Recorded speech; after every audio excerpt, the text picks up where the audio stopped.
Parler, donc beaucoup de choses que je vais dire ont déjà été dites, mais autant y aller. Je m'adresse à vous ce soir en tant que le vice-président du mouvement québécois pour la paix. Nous parlons aujourd'hui des forts liens de solidarité liant l'Amérique latine et la Palestine. Hier, comme aujourd'hui, j'aimerais pour ma part approcher la question à l'envers.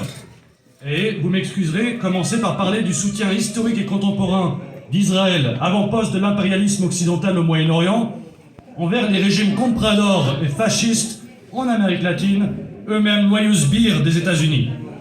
Autant commencer par le soutien d'Israël envers le régime meurtrier de Pinochet. Envoi d'armes, entraînement des forces armées, entraînement et équipement des forces policières. Un soutien tellement indéfectible que la CIA elle-même, alors que le régime de Pinochet vacillait, voyait en Israël un ennemi fondamental d'une restauration démocratique au Chili. Au Brésil, lors de la junte militaire, la même histoire se répète. Soutien militaire, soutien technologique, y compris au niveau nucléaire, soutien diplomatique, quand, dans les années 60, la dictature noya dans le sang les révoltes étudiantes et ouvrières. En Argentine, en soutien avec la junte particulièrement antisémite, qui brutalement réprima toute opposition et qui se montra impitoyable envers de nombreux syndicalistes et militants politiques d'origine juive, entre autres. Ces trois régimes, d'ailleurs, formèrent le fer de lance de la triste et honteuse opération Condor. Israël ne se priva pas de s'y impliquer directement. Il y a aussi le cas d'El Salvador, du Nicaragua, du Honduras ou encore du Guatemala, pays où Israël remplaça les États-Unis comme fournisseur principal d'armes, armes utilisées pour tuer des centaines de milliers de personnes luttant pour leurs droits et pour leur dignité. Il y a aussi Cuba, où Israël est parmi la poignée d'États au monde à soutenir activement l'embargo inhumain de l'île par les États-Unis. Plus récemment, et nous pouvons le voir à chaque coup d'État renversant un gouvernement souverain et populaire, une des premières décisions prises par tel ou tel gouvernement golpiste, fraîchement arrivé au pouvoir, est de rétablir et renforcer les liens bilatéraux avec Israël.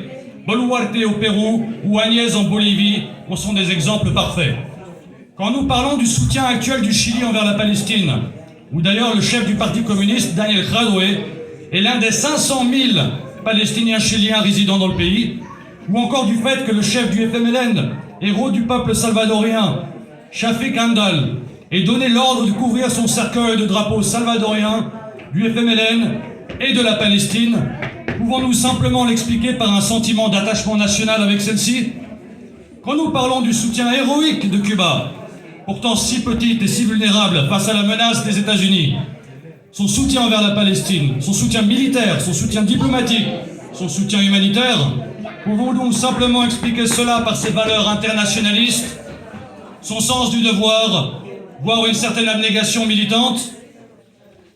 Est-il surprenant que les descendants, voire dans de nombreux cas les victimes même des régimes fascistes en Amérique latine, qui maintenant, eux, à plusieurs occasions, ont réussi à prendre le pouvoir, se rangent courageusement avec la Palestine? À toutes ces questions, nous pouvons répondre non. Non, car au final, nous avons toutes et tous les mêmes ennemis. Israël, je l'ai mentionné plus haut, est l'avant-poste de l'impérialisme occidental au Moyen-Orient. Mais comme nous venons de le voir, il est aussi un agent fidèle de ce même impérialisme en Amérique latine.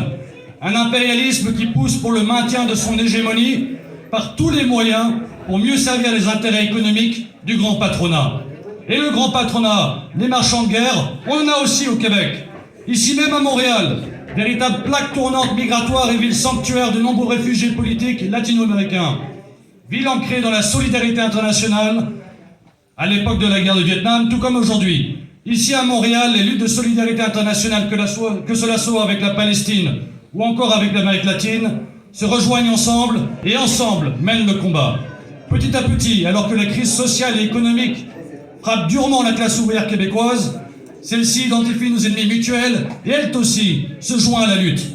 Cette dynamique est encore naissante et encore aujourd'hui, le monde syndical pourrait et devrait plus s'impliquer. Mais cette dynamique, il faut la nourrir. Et cette dynamique, il faut la construire. La construire non seulement ici au Québec, mais aussi à l'international. Quel meilleur outil y a-t-il pour unir toutes nos luttes contre l'impérialisme et engager un véritable rapport de force de manière internationale que le Conseil mondial pour la paix? Cette organisation s'efforce aujourd'hui, comme au plus haut point de la guerre froide, à coordonner les efforts de mouvement pour la paix et de la solidarité à travers le monde, à réfléchir collectivement aux meilleurs moyens de lutter contre nos ennemis communs et à synchroniser nos efforts individuels. C'est collectivement que nous devons lutter et c'est collectivement que nous vaincrons. La question du soutien à la Palestine n'est pas juste une question de simple solidarité ou un impératisme moral, mais est un enjeu qui s'inscrit dans la lutte globale contre l'impérialisme, le droit des peuples à l'autodétermination et à vivre décemment, au droit des travailleurs, c'est, in fine, aussi et surtout une lutte universelle, et c'est quand cette universalité est forte que nos luttes se renforcent. Avant de finir, je tiens brièvement à mentionner la venue du vice-président de l'ICAP, qui est l'Institut cubain pour l'amitié entre les peuples, ainsi que la responsable pour l'Amérique du Nord de la même organisation qui est d'ailleurs un membre central du Conseil mondial pour la paix, ici à Montréal le 7 juin prochain, à l'occasion d'une conférence ayant comme sujet Cuba et la solidarité avec le peuple de la Palestine et dans sa lutte pour l'autodétermination. Le MQP organisera cette rencontre et j'espère que vous serez toutes et tous parmi nous pour cette visite historique. Je tiens aussi à signaler que nous, le MQP, faisons aujourd'hui tourner une pétition, qui est d'ailleurs juste à l'entrée de la salle, sur la sortie du Canada de l'OTAN dans le cadre de notre campagne générale contre cet organe de l'impérialisme occidental. Enfin, nous tenons aussi lundi, à 18h à l'UQAM, une conférence au sujet de l'impérialisme plus généralement et aussi de l'OTAN, à laquelle nous vous invitons chaleureusement.